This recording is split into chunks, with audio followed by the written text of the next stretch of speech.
জানো তো বন্ধুরা, কালকে না আমার একটা দাদা আমাকে রাত্রে ফোন করে বলছে, বোন কালকে না একটা স্পেশাল দিন আছে, তুই আমার জন্য একটা সুন্দর করে কেক বানিয়ে রাখিস তো।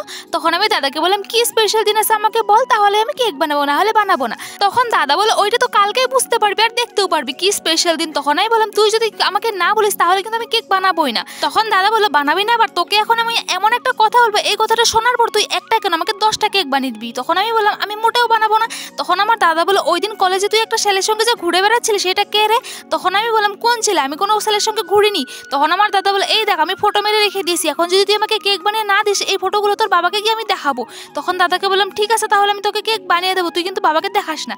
তখন দাদা বললো, কেন? আমি যে বললাম একটা কথা বলার পরে তুই আমাকে একটা কেন 10টা বানিয়ে দিবি? তখন আমি দাদাকে বললাম, আমি তোকে একটাই বানিয়ে দিতে পারবো, 10টা বানিয়ে দিতে পারবো না। তখন দাদা বললো, ঠিক আছে তুই না পিঙ্ক কালার একটা সুন্দর করে কেক বানাস। তখন আমি বললাম, ঠিক আছে পিঙ্ক কালার কেন, আমি রেড কালারও বানাবো।